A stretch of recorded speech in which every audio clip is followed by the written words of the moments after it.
Inferno is the third film in the chronology of movies based on books by writer Dan Brown. It is a race against the clock in order to stop a deadly plague-like virus from having the Earth's population. The detail that keeps fans of this movie series coming back for more are the multiple twists and turns that director Ron Howard tries to perfectly balance as to not lose the viewing audience entirely. So before I go any further, if you haven't seen the film and don't want anything ruined, huge spoiler warning. So keep in mind, this is not a review, but if you must know, I am kind of indifferent about this film. To summarize simply, it felt like a cliche of itself. With the old "we gotta find the path again," only this time with Robert Langdon played by Tom Hanks, his eidetic memory powers have been severely crippled, which doesn't really allow the story to progress smoothly, and it instead feels very choppy. Within those chops are a few things that you might have very easily missed. So who in total was part of the cult-like following of the dead protagonist Bertrand Zobrist? And if Zobrist's plan was to unleash the virus anyway, why not tell his, I guess we'll call her his lover, Sienna Brooks, played by actress Felicity Jones, the location anyway?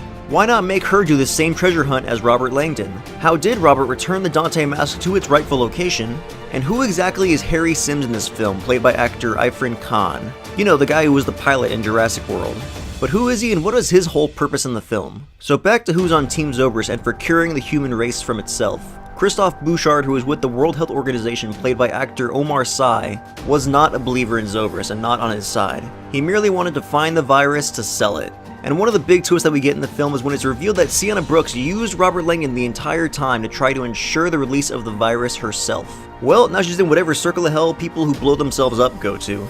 But while Zobrist and Brooks were both in love with each other, why would he use her to help create the virus and then not tell her of the secret location? Simply put, it was an insane man's test. I left you a path, the hardest one yet. Only you can finish it.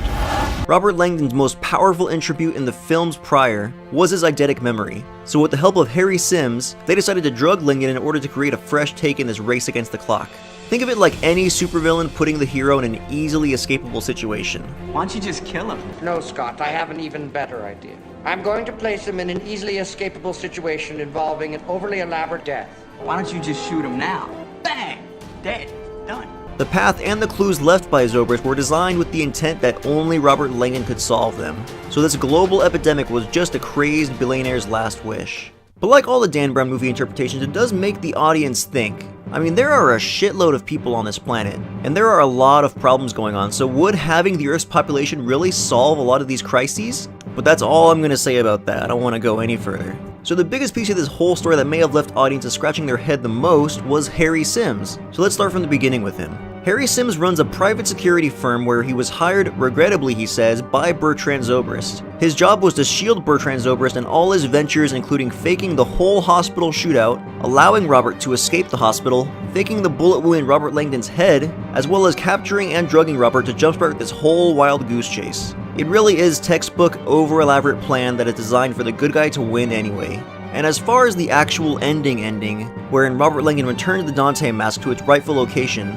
if you'll recall, earlier in the film when Robert and Sienna escaped the museum, they end up stealing Marta, the pregnant lady's keycard, in order to escape. So after he returns the mask, he tosses the same keycard aside, cause yeah, they don't like change those things after something of significant importance has been stolen from the museum. So yeah, it's still a good film though. But that's everything I have for the ending explained of Inferno. Be sure to like, comment, and subscribe below, and let me know your thoughts on the film. Did you find the film's editing clever or confusing? Do you think Zobrist was just another obsessed villain who wanted the virus to be found? And be sure to comment on my Instagram and Twitter for any future videos that you want to see made. I'll be back next time with videos like this and more, and as always guys, this is 5 Fingers with the Fingerbang Show. I'm out.